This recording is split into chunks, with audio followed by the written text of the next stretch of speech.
Morning guys. Right, this morning I'm working on this old Landrover left-hand drive Td5 and the heater blower is not working. Check the fuses, check the power, everything's there. So I suspect that the fan and blower is actually seized or it's burnt out. So yeah, I'll show you how you go about removing it and testing it. So I've checked the power to it with it here. There's one of the sockets, that's the plug to it there. So the heater blower's in here. So what we're going to do, we're going to take this vent off, the tube out, the seal out, and then that'll let us get to the blower. So we'll just go around this ring of bolts that goes around here, and we'll get this vent off. Right then, so that's the vent off. You probably can't see inside there, but you can see the motor. I've put my hand inside and it's seized solid, so we'll have to get that motor off. Okay, so what we need to do, we need to undo the bolt on the bottom of the heater box, and then there's two M8 bolts on the top there. Undo the two coolant hoses, the clip. Ooh! Yeah, we'll have to chock it, will he? And then we'll get that box lifted out. Okay, the first thing I'm going to remove there now is this tube and then the useless seal that goes in between. Okay, so that's the bracing bracket removed, and if you look carefully, there's a little countersunk screw there and a little countersunk screw there, so we'll pull them out and that mounts the tube to the inner wing. Okay guys, that's the tube removed, and look at that.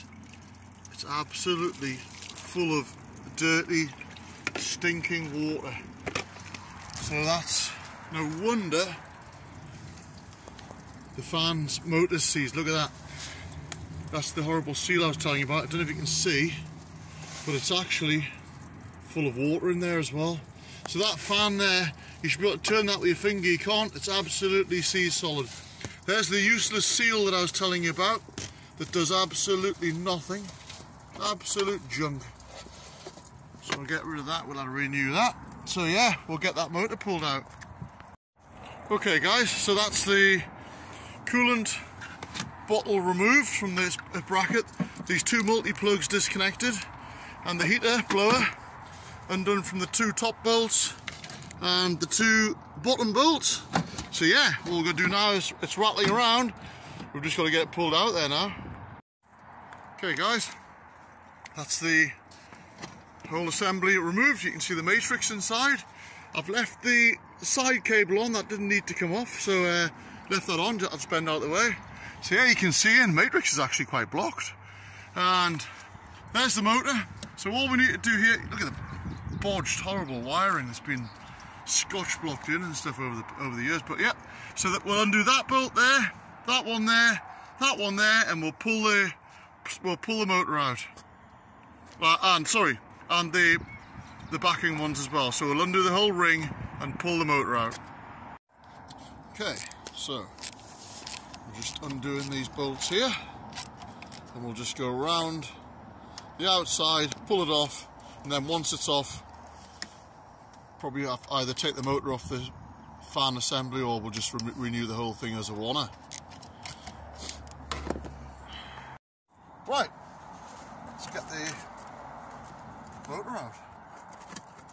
I've just put blob of Tipp-Ex so I know which way around it went in relation to where the wiring came out. So yeah, there we go. If you shine in there, will you look at the water inside that? See the water inside there, look at that. What a design fault, Land Rover. Right. Well, they are rubbish. Look at that. No wonder the motor seized up. Solid. Yeah, so I hope that helps anyone. Look at that, seized, absolutely solid. So that's part one. That's stripping it. So once I get the new motor, I'll do part two and we'll get it put back together and we'll get it grafting. Right guys, that was part one, getting the motor out. So I hope that helps anyone that needs to do it. This one's a left-hand drive, so Slightly different, but more or less the same as any other. So as always, thanks for watching. Don't forget to like and subscribe, and I'll see you again with another Ken's Jobs.